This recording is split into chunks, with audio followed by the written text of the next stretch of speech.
Welcome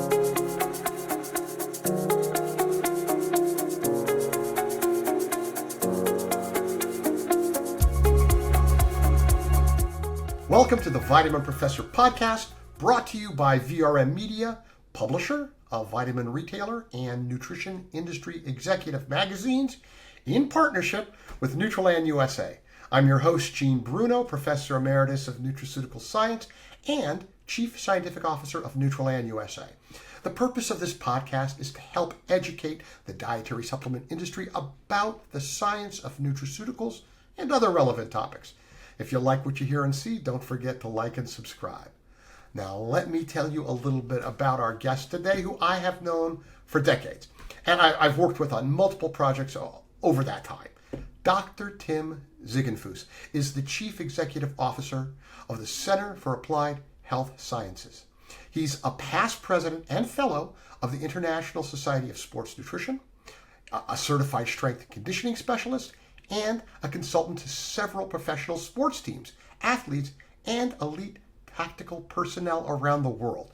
He's been quoted in Scientific American, published in more than 600 articles in mainstream magazines, and co-authored about 80 scientific publications and 8 textbook chapters, and has had numerous interviews and appearances in the top 25 national print media.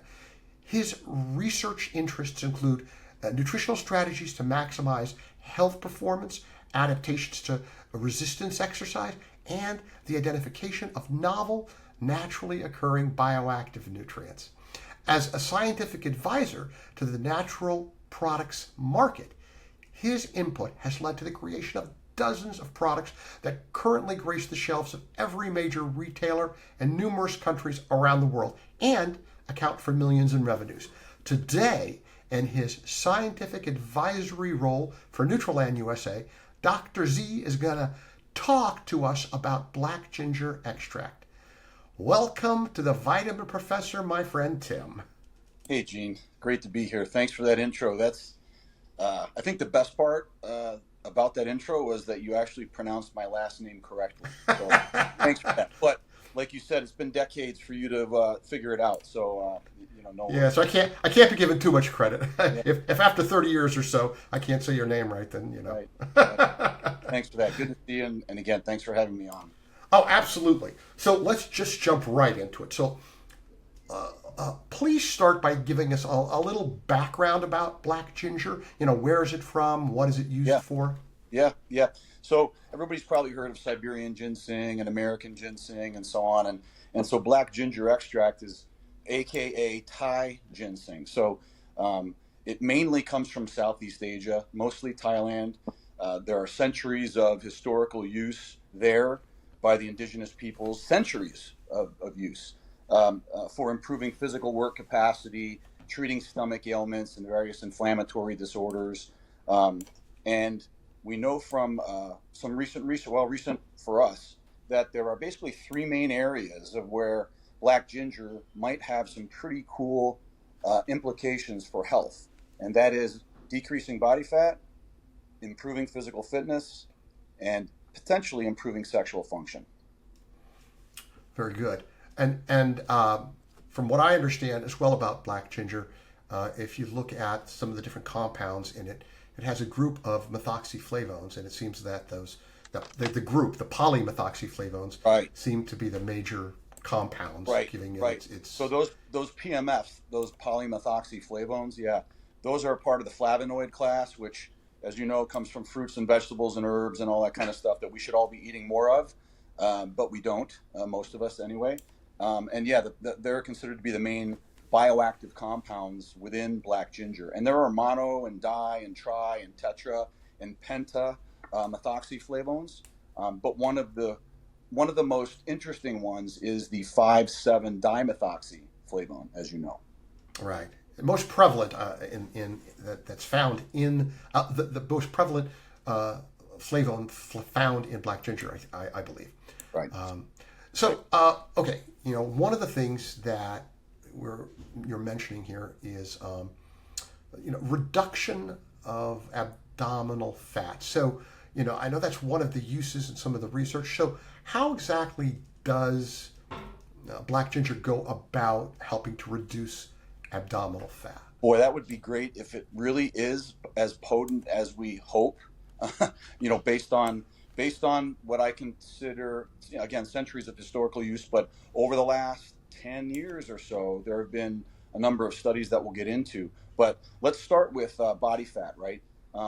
There's white fat and there's brown fat. White fat is typically what we think of when we look in the mirror and we go, I don't like the way my belly looks, or I don't like the way my thighs look, or the flab in my arm that waves back when I wave to people. That's white fat. And mostly what white fat does is it stores extra energy. Brown fat's a little bit different because it contains extra mitochondria.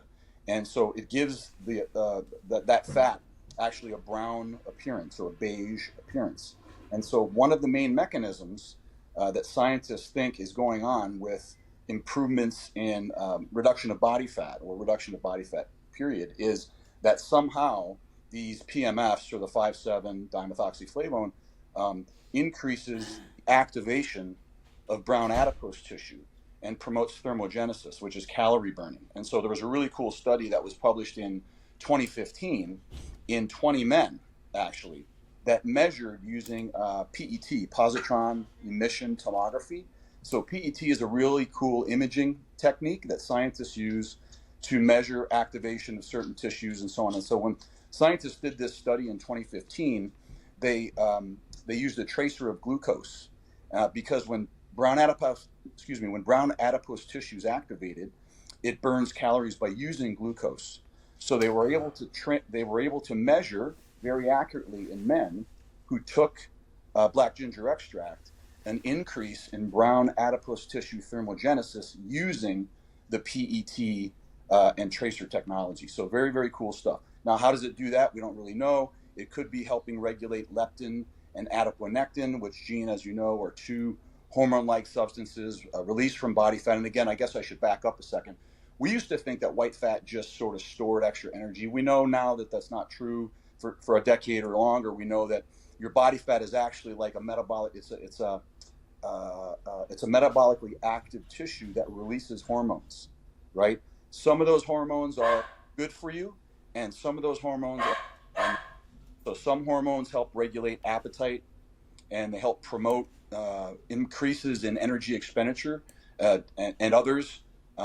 Leptin, for example, when you have leptin insensitivity or your leptin is low, then you don't know when to stop eating and you just continue to eat. So one of the theorized mechanisms behind the activation in brown adipose tissue thermogenesis is that there's some regulation vis-a-vis leptin and adiponectin. And the other one is something called AMP-K. And AMP-K is also a little bit of resurgence in the. I have dogs.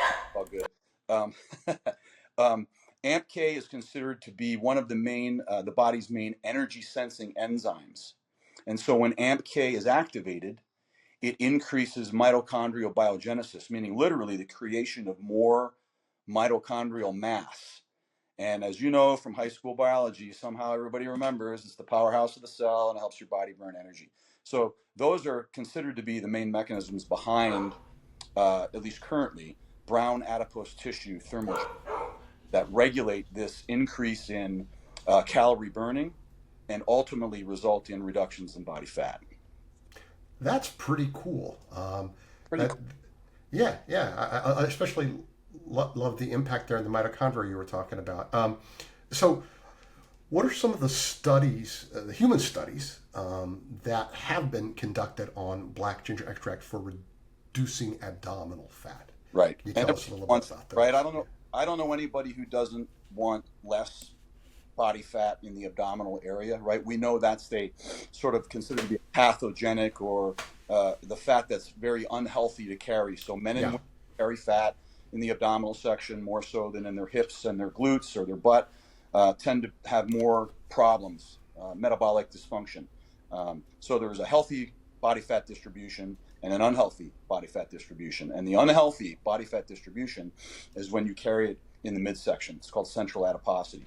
And so these studies, I'll go over a couple of them. First of all, it's not a quick fix. You're not going to see 20 pounds drop off in a month. These studies are typically conducted for at least 12 weeks. The first one was done in 2018. Oh, and most of these studies, again, they come from Thailand, they come from Japan, they come from India. Only one has been done in the U.S. so far. So we are trying to figure out, or take some clues from what Eastern medicine and cultural gurus already know, right, to be true. So the first study was done in Japan. It's 2018. Again, it's a 12-week study, placebo-controlled, double-blind, 76 men and women, so a pretty stout sample size. Subjects ingested 12 milligrams per day of polymethoxyflavones, the PMFs. And the bottom line, at the end of the study, indeed, there was a decrease in that central visceral fat, decreases in subcutaneous fat, and of course then decreases in total fat, and actually also an improvement, meaning a reduction in serum triglycerides. So, and these treatments are, these aren't done via bioimpedance or anything like that. These are actually done using CT and MRI scans. So these are X-rays and magnetic resonance imaging. So these are very precise experimental techniques to measure those reductions. So that's the first study, and it's pretty cool. But you know how science works. The studies need to be duplicated. They need to be duplicated in other labs, by other research teams in other countries, and so on. So the second follow-up study was also a 12-week study. This was a 2021 trial. Again, 12 weeks, placebo-controlled, double-blind, 80 men and women. So very similar to the first study. Same dose, 12 milligrams per day of PMFs, same results. Statistically and clinically meaningful reductions in visceral fat, subcutaneous fat, and total body fat. So, and again, those were both done in Japan. Different research teams, but they were both done in Japan, as far as I remember. Yeah, absolutely. I would just like to let our audience here know that I'm aware of another pilot study that's underway to test black ginger extract, which yes. Dr. Ziegenfuss here himself is the primary investigator for, using the actazine material by Nutraland USA. So we're looking forward to that too. That'll be the second one in the U.S. then. Now that's an 8-week study. So we're hoping for better results or equivalent results in a little bit shorter amount of time period. And we don't have a super large sample size, as you mentioned. So it's more of a pilot. It's more of a pilot, but that's how you do good science. You use information from pilot studies to help tweak research designs and improve on the parameters, the outcome measures for follow-up studies that do use large sample sizes. And that actazine that you mentioned, Gene, you may be too humble to mention this, but congratulations to Nutraland and to you for receiving the NIE, the Nutrition Industry Executives Award for Best New Weight Reduction. Yes, is that right? Yeah.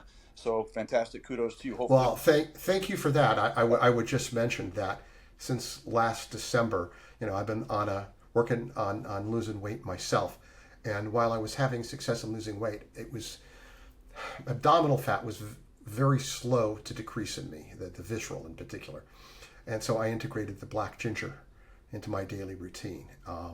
And I have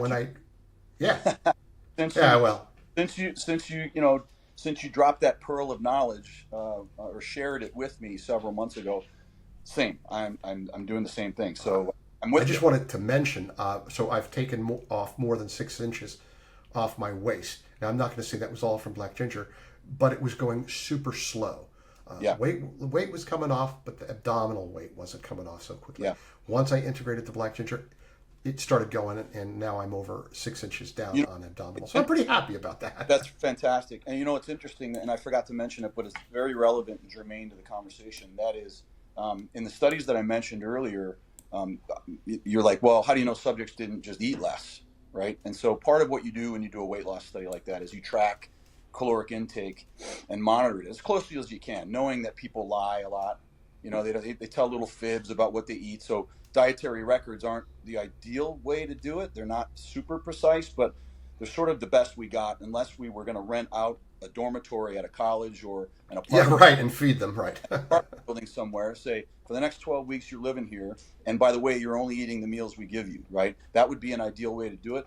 That's not the real world. The real world is, hey, listen, don't do anything different. Don't join a gym and do a new exercise program. Don't follow any weird diet routine that you might have seen on Instagram. Just do what you do normally and add this in the morning or at noon. Just take about 12 milligrams of polymethoxyflavones from black ginger and see what happens. And so that's what those studies did that I mentioned earlier with those two with the sample size of 76 and 80. That's what they did, and they didn't report any statistically significant changes in calorie intake or calorie expenditure. So, man, it sounds too good to be true. Is it? We'll find out. Yeah, it looks pretty good. I've talked to a couple of other people.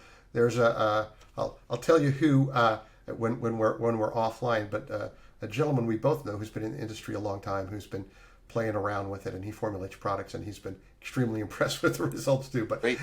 in any case, so let's go to some of the other areas of research. So, we know that black ginger extract can play a role in physical fitness. So tell us a little bit about the studies on that. Yeah. So, traditional use, centuries of traditional use by some of these mountain tribes that, go up into the, literally do trekking through the mountains, and they need to carry a weighted pack and so on. And so that's where the clues first came from, I think, for using this ingredient, black ginger extract, to improve physical performance. So there have been a number of studies done. The first one, again, placebo-controlled, double-blind. So the standard way to do it, half the people get a placebo, the other half get the active. And this was in men and women, 19 to 60 years old. There were actually two doses. There was a low-dose group at about 3.5 milligrams of PMFs per day, and a high dose that was double that, so 7 milligrams per day. Again, the length of the study was 12 weeks. And very interestingly, both doses, and these are less than what, those doses are a little low based on my read of the literature, but both of those doses increased VO2 max, which for our listeners is considered to be the sort of the litmus test for cardiorespiratory fitness. VO2 max is the volume of oxygen that your body can take in and utilize. And so you would expect people like marathon runners and triathletes and so on to have a very high VO2 max, and they do. And let's say sprinters and weightlifters to have comparatively lower VO2 maxes than they do because it's a result of their training, right? So both of those doses, the 3.5 and the 7 milligram dose, increased VO2 max. However, the higher dose was the only one to increase sprint times during a shuttle run. And also, they measured several enzymatic markers of oxidative stress, and the high dose was shown to improve the antioxidant status. In other words, there's less oxidative stress. Always a good thing. Yeah. All good stuff, as well as decreased serum lactate. So lactate is the correct term, not lactic acid. So everybody knows lactate. Quite interesting. That was the first study. The second study, 194, just males, but they were adolescents. So this speaks to the efficacy and safety, not just in adults, but in adolescents. This used the 12 milligram dose per day of polymethoxyflavones. Again, it was 12 weeks. And this one, though, was interesting because the authors reported increases in strength, not dynamic strength, not like bench press or squat, because typically when you do a study and look for changes in strength, old school way of doing it, remember the hand grip? I don't know if you had hand grip class test in college, but you grab it and you squeeze it as hard as you can. It's called the hand grip dynamometer, right? They have that for grip strength, and grip strength actually correlates very well to mortality. Men and women with higher grip strength just live longer, healthier lives. It's very interesting because that's an isometric exercise, right? So there were improvements in grip strength, and there were also improvements in back and leg strength using the same kind of device. I don't know if you had that one, but you kind of like bend over, and there was a bar, and you had to try to lift it up using your back and legs, but it wouldn't move. You just had to exert as much tension as you could on it. Again, an isometric test. Both of those indices of strength were increased in the adolescents. VO2 max was increased again. 50-meter sprint time was increased. And the unique thing about this second study was that the researchers measured HRV. HRV is the acronym for heart rate variability. And heart rate variability actually measures the beat to beat interval, like the time interval between successive heartbeats, right? And it uses some pretty extensive and only well understood mathematical modeling by the researchers who do it routinely, to be quite honest. But it's considered to be, HRV is considered to be an indicator of autonomic nervous system balance or stress resilience.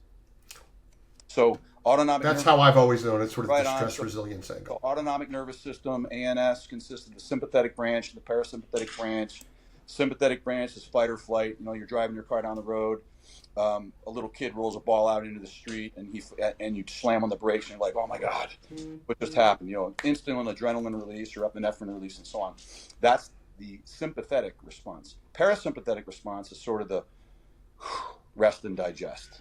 So when you have good balance between those two sort of yin and yang systems, then you have better stress resilience. And based on the results from this first study, or excuse me, the second study, there was an improved stress resilience because some indices of HRV were improved in the group that took the 12 milligram dose of black ginger or polymethoxyphate. And you know, that's a good thing, because when you think about adolescents, you think, oh, you know, they don't have stress like adults, but actually they have a tremendous amount of stress in school and peer pressure and social, all of that going on. Yeah, so if you can do something to improve that, that's a positive.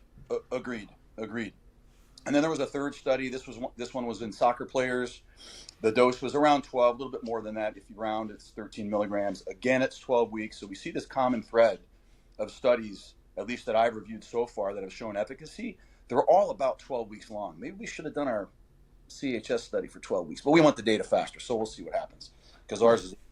But anyway, in this study of 60 soccer players, they just did a basic physical fitness battery. So I don't know if you remember these, but in school, again, it was like a sit and reach test, the hand grip dynamometer test, the shuttle run, and some other things. And the only thing that lit up in this study was an increase in grip strength. But still, something is better than nothing in these soccer players, because soccer players, again, depending on what level and whether they're in season or out of season, are already probably pretty high level athletes in terms of their cardiorespiratory fitness and their cardiorespiratory and sprint, their ability to sprint when they're tired, right? So that's why I'm not really surprised that they didn't show benefits here, because these soccer players were probably already pretty fit. Oh my God, they're the most amazing group of athletes, in my opinion. I am not a person who loves to watch all different kinds of sports and gets into all of it. But if there's a soccer game on, or football, European football, if that's on, I just get completely focused on it, because it's so impressive to watch these athletes. It's just they're amazing. They're like thoroughbreds, you know. Especially if you're a midfielder, you basically run almost 3/4 of the field or more. It's incredible at a very high percent of your heart rate max. I wish they wouldn't fake being injured. That's the only thing that bums me out. But I respect the athletes in that sport, and I wish they could hit each other more. But that's just me. Indeed. So, I mean, look, it's very cool to be able to see. So far, we're talking about two really meaningful areas of research. You know, abdominal fat, that's a huge thing, and also, then this physical fitness aspect of it, and improving performance, improving stress resilience, these things that you're seeing across different populations, adults, adolescents, professional athletes. I mean, that is, is very, very meaningful. And I'd like to add to your point, most of the studies have been done in both men and women. I mean, there were a couple men studies, but done in men and women, because oftentimes, as a physiologist, I like to start with the easier machine. You start with men, not because you're sexist, but because it's an easier machine to study, because women have more comprehensive metabolic and hormonal changes to try to control for. That's right. And that's why part of the reason why a lot of the initial literature has been done with men. But in this case, we see improvements in men and women, and that's which is awesome. That's very notable, and kids and adolescents, not kids, but adolescents. Yeah. So that's pretty cool. Now, there is an additional area and that is of research, and that is research in sexual health, or more specifically, erectile dysfunction. I'd like you to address that just a little bit. Well, first of all, I'm no expert in ED. I just want to put that out there. I'm an exercise. That's what they all say, Tim. That's what they all say. Physiology guy with with some expertise in nutrition, and I dabble in statistics. But yeah, so there are a couple of sexual health studies done. But I will say, in my read of this literature, there's copious amounts of data on in rodents and other sort of in vitro experimental models. So in those models, black ginger extract shines. The PMFs shine. There's much less info in men with ED, but there have been a couple of small trials. First one was an open label. Oh, and by the way, the study that we're doing in my lab for body fat, we're also measuring indices of sexual function and sexual satisfaction because we're using men and women. So nice. So we're going to measure that as well and see what we get. But the first study to talk about is an open label study. Open label means everybody gets the active ingredient, and everybody knows that they're getting the active ingredient. Right. So it's not controlled with a placebo. No, it's not controlled with a placebo. So, and again, there are placebo responders who, you give them anything, and they're like, yeah, I feel great. Oh yeah, no matter what it is. It could be a placebo in a caffeine study, and you get people that swear they have the caffeine on that day, and they don't. They have a placebo. So this was an open label. So within the limitations of an open label research design, there were 14 men. They all complained of mild ED, erectile dysfunction. They were 50 to 68 years old. There was only a 5 milligram dose, so kind of low actually, of the 5,7 dimethoxyflavone. And the treatment period was only 30 days. Okay? Yeah, pretty short. No, pretty short, right? So a low dose and a low timeline, right? But despite both of those sort of maybe potentially negative things where you wouldn't expect to see much, researchers did report significant increases in erectile function and satisfaction with intercourse in these men. So that's a notable finding. But again, it's an open label one. There was a second study done as a follow-up where there were 3 groups. This was a placebo-controlled double-blind study in 45 men. A placebo group, a low-dose group that received 5 milligrams per day, and the high-dose group received 18 milligrams per day. And these groups took it for 60 days. So better than the first study, in my opinion. And the bottom line is the high dose worked, and the low dose really didn't do much, right? And one of the unique findings here, and again, that was for erectile dysfunction, and they actually made measurements. I'm not doing it in my lab, but they made measurements of length and girth in these men. Right. So they're looking at the erection itself. And by the way, guys or women, whoever is listening to this, that doesn't mean it's going to take what you've naturally got and make it bigger or thicker. It means that you're getting a better erection, basically. Right. Again, I'm no ED expert, but interestingly, in this study, they also met because they're like, well, what's the potential mechanism of action there? Is it nitric oxide or is it whatever? They didn't measure nitric oxide, but they did measure hormones, and they measured testosterone. They measured the major ones, testosterone, and then the 2 hormones that control testosterone production, LH and FSH, and they didn't see any changes in those. So this may mean if this study is duplicated with similar results, that the improvements in these outcome measures in these men with ED may be mediated by something other than alterations in those hormones. So that's interesting. That is very, very interesting.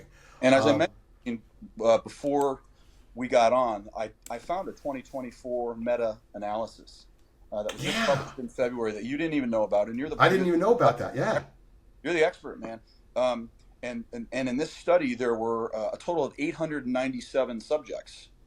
And there were 16 studies. And so what a meta-analysis is it's a way to pool the results and data from many different kinds of studies, from different sample sizes and different outcome measures into one study so you can generalize the results. You say, what are we collectively, for the body of research that's been done so far on decent studies on black ginger extract, what can we say? What are we comfortable saying? And these authors concluded, and this is a new one, reduction in fasting blood glucose. wow, that's quite interesting, especially That's good. nowadays, right? With the incidence of prediabetes and type 2 diabetes and so on. And again, decreases in visceral fat, increases in strength and isometric strength of the hands and the legs and the back, improvements in VO2 max, and potentially an improvement in like a 50-meter sprint. So I think I'm cautiously optimistic, honestly, at this point for this ingredient for black ginger extract. I mean, Yeah. we certainly need more studies, and that's why we're doing, some of them here in the U.S. in my lab. But I think there's some smoke here.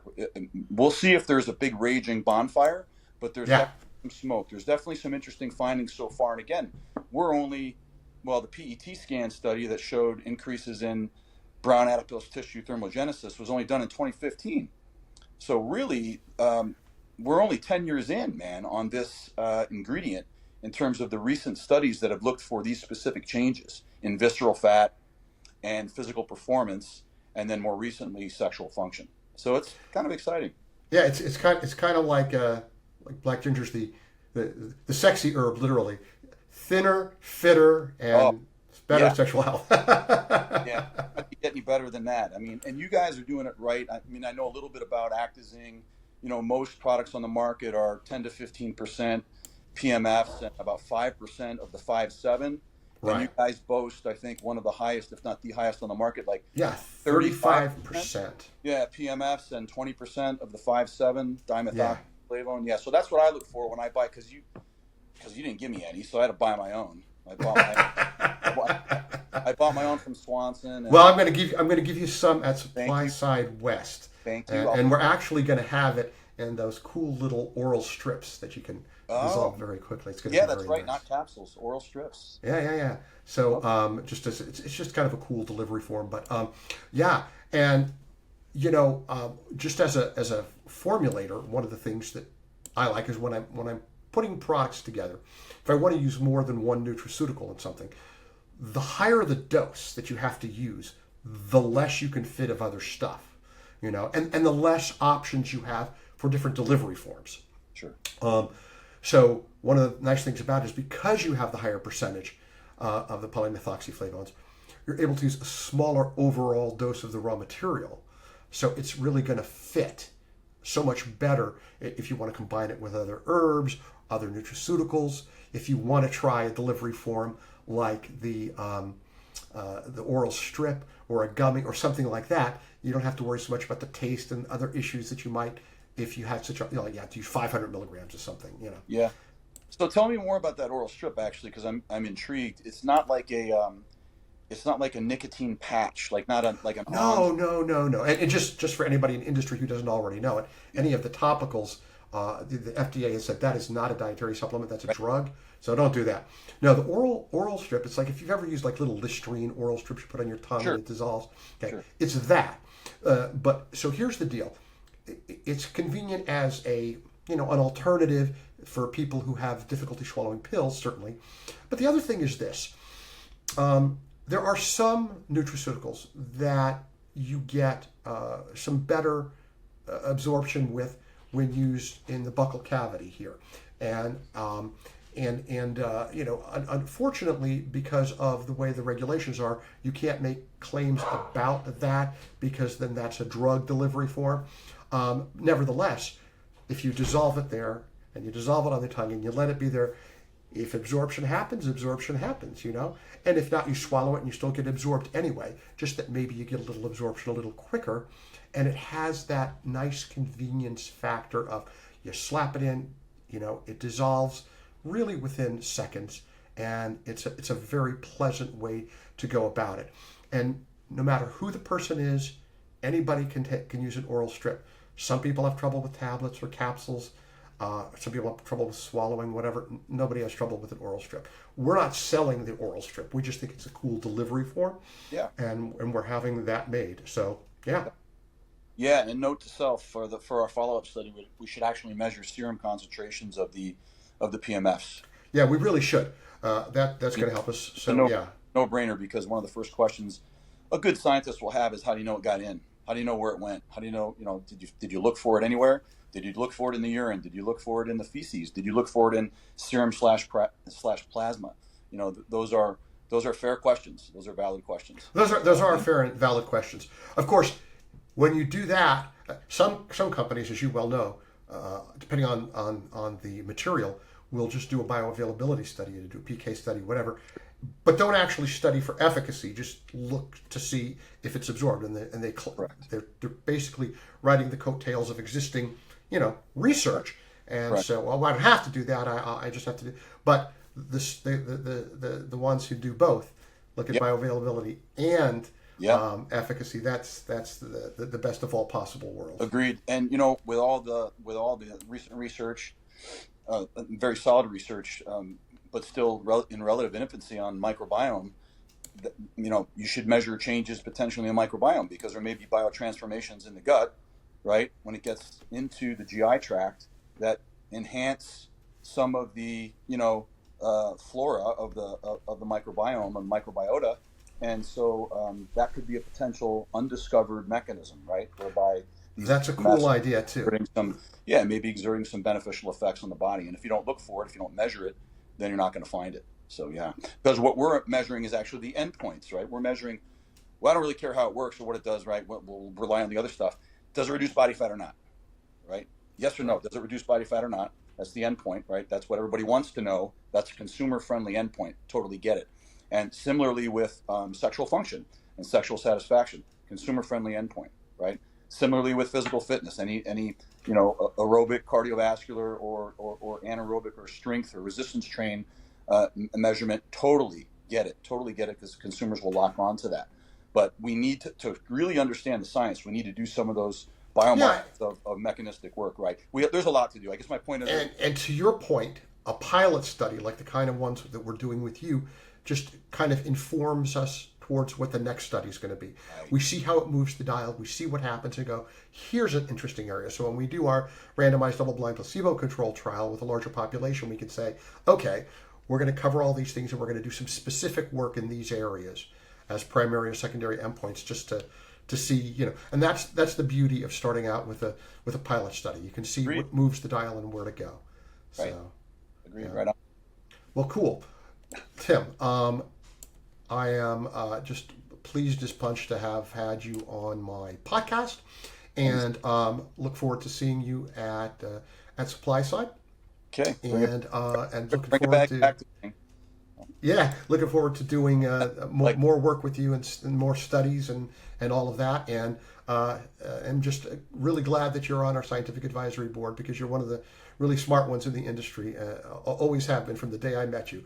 Although Thanks. I will say there are some differences. You actually look like an adult male. Now, when I first met you, you looked like a teenager.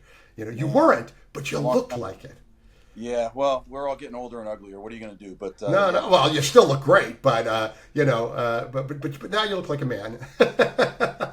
Buddy, appreciate it. Yeah, thank you. And again, it's a pleasure being on your podcast and being on the advisory board for Nutraland. I enjoy it. Thank you. Well, very good. So thanks again, Tim. And if you like what you heard today, you like what you learned about from Dr. Z here, please don't forget to like and subscribe.